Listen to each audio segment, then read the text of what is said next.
Crazy भाई का एक क्वेश्चन आया है इंस्टा पे। भाई भाई क्रेजी है यार। मैंने बोली कि मैं भाई मैं तेरे लिए वीडियो बनाऊंगा तो कमेंट कर दो। जिसने पहले 6-7 वीडियोस पे कमेंट कर दिया। तो भाई का क्वेश्चन था कि भाई मुझे प्लास्टिक रिसाइकलिंग इनटू ग्रेन्यूल का बिजनेस चालू करना है। So can you guide me कि कौन से टाइप की प्लास्टिक कैटेगरी से स्टार्ट करूं and how to get potential client please. हाथ जोड़ के हाथ जोड़ के हाथ जोड़ के देखो भाई, ठीक है चलो मैं इसके बारे में आपको बताता हूँ कि प्लास्टिक ग्रेन्यूल्स का बिजनेस क्या है। ग्रेन्यूल्स मतलब होते हैं दाने, और उन दानों को क्या है कि हम जब प्लास्टिक मोल्डिंग में डालते हैं उसके बाद उनको पोर करते हैं मोल्ड में, तो हम ऐसे पार्ट्स को बना सकते हैं। ये जो पार्ट है देखो, अब जो ग्रेन्यूल्स की रिसाइकलिंग का जो आपको है ना, देखो आपको कोई भी बिजनेस करने से पहले कुछ चीज़ों का ध्यान करना पड़ेगा। एक एक ना एक बहुत अच्छी है 5 फोर्सेज है पोर्टर के, जो मैंने अपनी एमबीए में पढ़े थे। ठीक है, देखो यार बिजनेस का अगर आप बात करो तो पैसा हर बिजनेस में है, बट इस बिजनेस को करने का आप किन एस्पेक्ट्स को देख सकते हो वो जरूरी रहते हैं। देखो मैं ये आप ये ऐसा नहीं कि देखो प्लास्टिक जो दाने का बिजनेस है वो कोई बेकार है, भाई लोग इसमें करोड़ों कमा रहे हैं, आप भी कमा सकते हो, बट आपको वो बिजनेस की एक बिजनेस की समझ होनी चाहिए। तो चलो यार ज़्यादा टाइम वेस्ट ना करते हुए एक बार मैं आपको ये बताता हूँ पोर्टर 5 फोर्सेज होती है। कोई भी अगर आप कोई भी आदमी इस वीडियो को देख रहा है, कोई नया बिजनेस स्टार्ट करना चाहता है, तो ये जो 5 फोर्सेज है सबके लिए लागू होती है। सबसे पहली क्या है, सबसे पहले देखो ये है आपकी पोर्टर 5 फोर्सेज। इसके अंदर 5 आती है: supplier power, competitive rivalry, threat of new entry, threat of substitution और बायर पावर। ठीक है, अब आप बोलोगे मैं इन पांचों चीज़ों को आपको एक एक करके समझाता हूँ।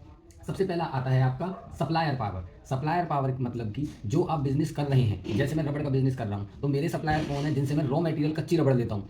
आप अगर कोई ठेला लगाते हो तो आप मोमोज बनाते हो, तो आपके लिए सप्लायर कौन है, जो दुकानदार है जिनसे आप मैदा ले रहे हो, गोभी ले रहे हो। इसी तरीके से अगर आप प्लास्टिक ग्रेन्यूल्स का बिजनेस लगा रहे हो तो आपके सप्लायर कौन होंगे, आपके सप्लायर होंगे कबाड़ी, जिनसे आप कबाड़ा ले रहे हो प्लास्टिक, तभी तो रिसाइकल्ड प्लास्टिक ले रहे हो, और आप फिर उसको आगे दाने बनाओगे। तो सबसे पहली नॉलेज है सप्लायर पावर की, आपके पास सप्लायर पावर कितनी है।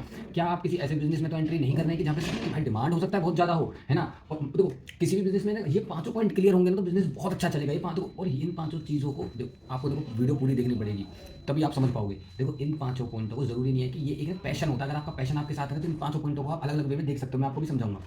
देखो जैसे 5 पॉइंट आपको बना दिए, हो सकता है चारों पॉइंट ना हो कोई दिक्कत नहीं है। जैसे बायर पावर, बायर पावर का मतलब क्या हो गया कि भाई जो कस्टमर है, कस्टमर के पास कितनी पावर है। अगर देखो बहुत सारा अल्टरनेट अवेलेबल है ना, और ऐसे ऐसे करके मान लो मोमोज है, मोमोज वाले के मोमोज बायर पावर जीरो है, क्योंकि भाई बायर है भाई, वो आज मान लो 10 ठेले लाइन से लग रहे हैं मोमोज के, तो बायर पावर बहुत कम हो जाती है उनके लिए, क्योंकि जो कस्टमर है, जो बायर है उनके लिए वो उसके पास बहुत ऑप्शन है। ऐसे threat of substitute, threat of substitute मतलब कि भाई कि इसका सब्सटीट्यूट ऑल्टरनेट, जैसे मान लो भाई आदमी आदमी मान के चलो यार कि जैसे कि थ्रेट ऑफ सब्सटीट्यूट मतलब होता है जैसे कोल्ड ड्रिंक पीते हो आप, जैसे कोक है, ड्यू है, आपको अब अगर उसके सब्सटीट्यूट इतने हैं और आप उस मार्केट में निकल रहे हो तो आपको दिक्कत हो सकती है। तो भाई आप अपनी पोटेंशियल को देखें, अच्छा मेरा सब्सटीट्यूट, तो मेरी यूएसपीज क्या है, फिर आप ताकि उन चीज़ों को पिच कर सके ताकि आपका प्रोडक्ट उन प्रोडक्ट का सब्सटीट्यूट लगे और लोग आपके प्रोडक्ट को चुने। ऐसी जैसे threat of new entry, threat of new entry का मतलब कि आप तो इस बिजनेस में एंट्री कर गए, अब और नए नए कितने आ सकते हैं। अगर आप कोई ऐसा बिजनेस चुनते हो भाई जिसमें थ्रेट टू न्यू एंट्री तो कुछ है ही नहीं, जैसे कि मोमोज का, कचौड़ी वचौड़ी, आजकल मैं जो लेके पतीला कचौड़ी तल के बैठ जाते हैं, तो भाई इस बिजनेस में थ्रेट ऑफ न्यू एंट्री बहुत ज्यादा है, मतलब कि कल को कोई भी लगा सकता है। तो इस बिजनेस से आप एक स्टेबल लाइफ, देखो हो सकता है 4-6 महीने आप कमा लो, बट एक लॉन्ग टर्म के लिए नहीं कमा पाओगे।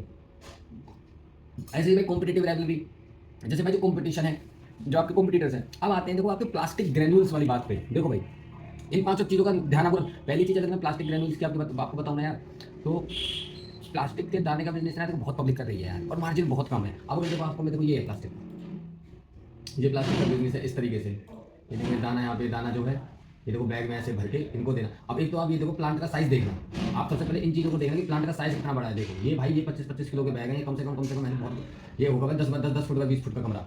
ये देखो इतनी, ये देखो।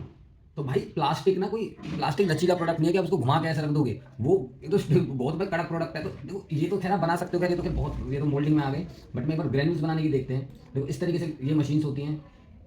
अरे यार हाँ ये देखो, ये देखो ये मशीन है, ये आपने देखी होगी।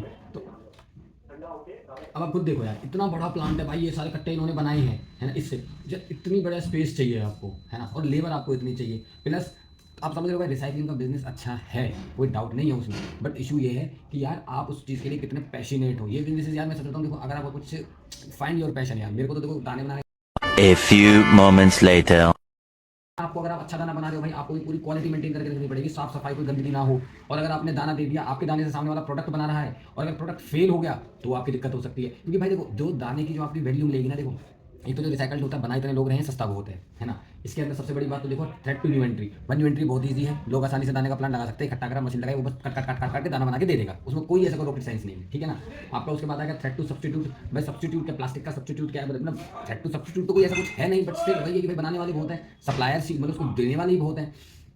तो इन चीज़ों को देखो यार तुम, तुमको ना पहले इन चीज़ों पे ब्रेनस्टॉर्म करो। ग्रैन्यूल्स का बिजनेस देखो, मैं कोई नहीं होता तो मैं कहने वाला कि तुम मत करो, पैसा नहीं है भाई, लोग हैं करोड़ों कमा रहे हैं, लाखों कमा रहे हैं, but you need to find कि भाई तुम कैसे अपने बिजनेस में इन 500 चीज़ों को फेस कर पाओगे। कि सप्लायर पावर देखो, अपनी अपनी बिजनेस की अपनी यूएसपी होती है, जिस पे इंसान आगे लड़ता है उस चीज़ का पैसा मिलता है। जैसे देखो, ऐसे तो मेरा रबड़ का काम है, हाँ मेरे लिए भी ये पाँचों क्या कहते हैं कि मेरे लिए चैलेंजेस है, बट मैं इनको चैलेंजेस नहीं है, मैंने क्यों इनको ओवरकम करा है। देखो जैसे सप्लायर पावर, मेरी सप्लायर पावर बहुत अच्छी, क्योंकि मेरे रिलेशन बहुत अच्छे हैं, हम पिछले 20-22 साल से काम कर रहे हैं, प्लस मैं जिनके साथ काम करता हूँ मैं उनकी पेमेंट को टाइम पे देता रहता हूँ, प्लस जो हमारी नॉर्मल बातचीत भी होती है वो भी अच्छी होती है, प्लस सप्लायर पावर मैंने ऑलरेडी ऑल्टरनेट में सप्लायर काफी सारे ढूंढ रखे हैं मेरे पास। देखो भाई, चाहे मैं माल 50,000 का देता हूँ पर मैं लेता 3 लोगों से हूँ, कभी इससे कभी उससे, और सेम क्वालिटी का माल, तो उससे क्या है ना कि भाई मेरे सप्लायर्स के हाथ में पावर नहीं है, मेरे हाथ में पावर है सप्लायर से लेने की।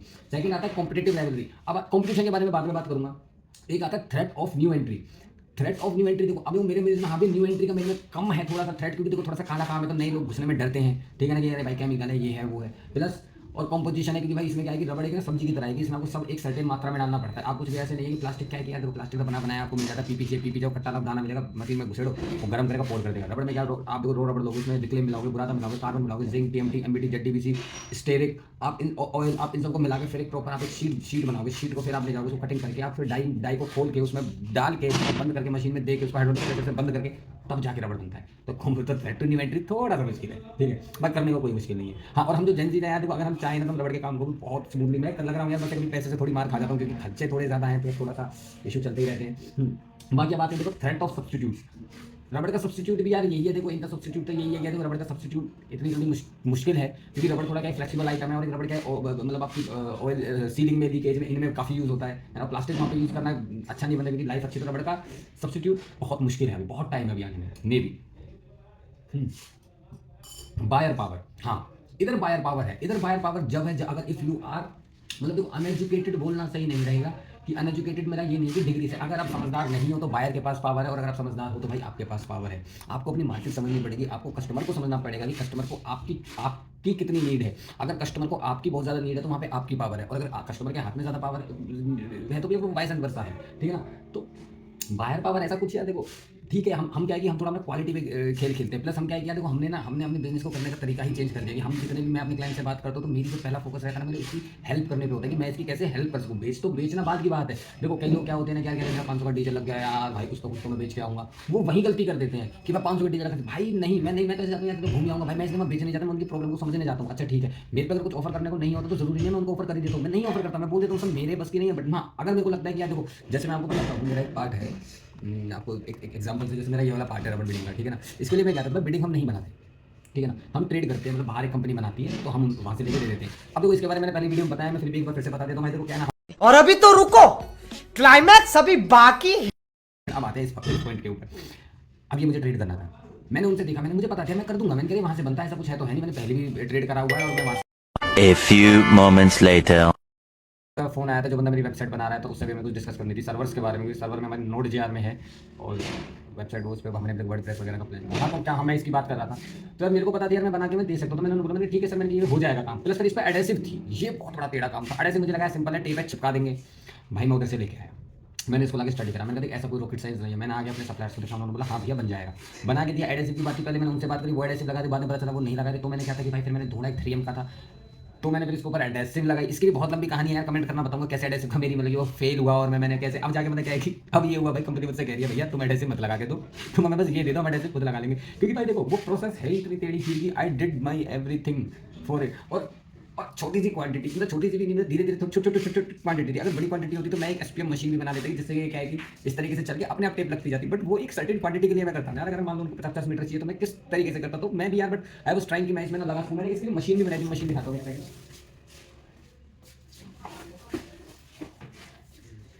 ये हमने मशीन बनाई थी कि इसमें क्या है ना कि इधर से जैसे कि इस पार्ट को हम डालें ऐसे, और इधर से ऐसे एडेसिव का आए, एडेसिव का जैसे रोल पकड़ के यहाँ से, और यहाँ से इसके थ्रू दब जाएगा, और यहाँ से ये पार्ट इधर बीच में से इधर के इधर से ये ऐसे करके ये निकल जाएगा। बट मैं आपको देखो ये सब बता इसलिए रहा हूँ कि आप अगर अपने क्लाइंट के साथ अगर आप ये चीज़ें शेयर कस्टमर के साथ करते रहेंगे, मतलब करें, आई ट्राइड माय बेस्ट भाई। कुछ पे चिपकी भी, बाद में पता चला भाई इसको पहले केमिकल से साफ करना होता है, फिर इस पर प्राइमर लगाना होता है, तब इस पर टेप अप्लाई करते हैं, और आफ्टर 48 आवर्स टेप अपना सबसे बेस्ट रिजल्ट दिखाती है। दिया भाई, अब जाके भाई इस प्रोसेस में दिक्कतें आई हैं, तो हाँ जो भी है यार देखो, तो भाई मैंने प्रोसेस को समझा, तो तब जाके बायर को जब बायर अब देखो अब देखो बायर को भी पता थी, जिसको मैं बेच रहा हूँ उनको भी पता है कि मैं ये कहीं से लेके जा रहा हूँ, पर स्टिल वो मेरे से ले रहे हैं क्योंकि उनको पता है कि अंकित हमें जितना सपोर्ट करता है ना इतना वो कंपनी नहीं करती। आजकल लोग यार फोन नहीं उठाते यार, झूठी टाइमलाइन दे देंगे और वो इतना ना एंथुजियास्ट नहीं होते। देखो जो लोग परचेज में होंगे वो समझ पा रहे होंगे कि लोग ना इतना इंटरेस्ट नहीं दिखाते, माल चला गया मतलब कि यार मतलब उनके पास अथॉरिटी तो है बट वो रिस्पॉन्सिबिलिटी से घबराते हैं। तो हम रिस्पॉन्सिबिलिटी लेते हैं चीज़ों की, और अगर हमको टाइम डेडलाइन देते तो क्विक कन्वर्सेशन हम करते रहते हैं कि अगर कोई फोन आया तो भाई मैं मेजोरिटी ऑफ फोन में उठाता हूँ, और मैं ये अपनी टीम को भी बोलता हूँ। मैंने कहा भाई देखो चाहे कभी कोई कैसी भी स्थिति हो तुम फोन हमेशा उठाओ, सामने वाले को झूठी उम्मीद में मत मारो। तो भाई ये ऑर्डर चला। तो अब एक थी हाँ कॉम्पिटेटिव राइवलरी। कॉम्पिटेटिव राइवलरी क्या है? देखो कॉम्पिटिशन को आप कैसे हरा सकते हो, इन्हीं चीज़ों से। आप सर्विस अच्छी देकर हरा सकते हो, जैसे मेरा है यार, मैं अपने क्लाइंट से ना उसको एग्जैक्ट समझता हूँ। जैसे A few moments later. तो कंपटीशन यही है देखो कि आप जेन्युइन रहो कस्टमर के साथ। देखो मेरा तो देखो कंपटीशन को किल करने का यही है भाई, देखो सब कुछ है कंपटीशन के पास बट एक अच्छी नियत नहीं है। तो मैं हमेशा क्लाइंट से देखो अच्छी नियत के साथ काम करता हूँ, और मेरी पहली रहती है कि मैं इसकी मदद कर सकूँ तो बिजनेस भाई आ ही जाएगा। तो मेरा तो कंपटीशन को फेस करने का यही है कि भाई देखो कंपटीशन के पास देखो मैं मशीन लगा लूँगा, कंपटीशन मुझसे अच्छी है, मैं मैन पावर हायर करूँ कंपटीशन मुझसे ज़्यादा है। मुझे एक चीज़ पता है नियत जो मेरी अच्छी है, जिसे मैं कंपटीशन क्या है ना कहीं क्वालिटी में इन चीज़ों में। एंड भाई अगर आप नियत अच्छी रखते हो ना तो कहीं ना कहीं भाई मुझे नहीं पता वो भगवान देखता है and you get your result. तो एक यही है देखो, सीकिंग की हैबिट रखो, कंपटीशन को किल करना है सिंपल सी बात है। सीकिंग की हैबिट रखो, सीखने की हैबिट रखो, सीखो देखो, है ना। सामने वाला अगर तुम्हारे बैठा है तो उसकी बात से एग्री करो। अगर आप तुम्हें लगता है कि no you should not agree, इसको डिसएग्री करो। बट अगर आपको लगता है कि सामने वाला नहीं मान रहा है तो उसको ऐसे करा दो, मात्र मान बोल दो, अपने काम से काम करो, ज़्यादा उससे बहसबाजी मत करो। पर यू नो कि अपने और कुछ उसके साथ गलत मत करो ना, उससे कुछ बिहेव करना उसको ठीक है अपने तुमने इधर से सुनी इधर से निकाली अपना आ जाओ। Just keep your soul pure bro.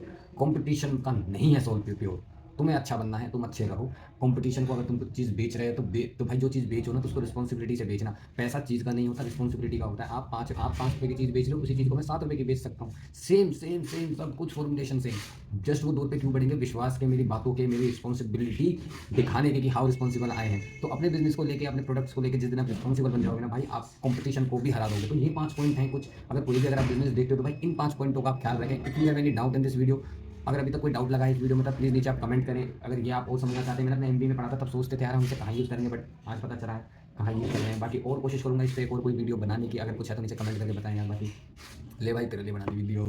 खत्म। Bye bye, tata, goodbye, गया।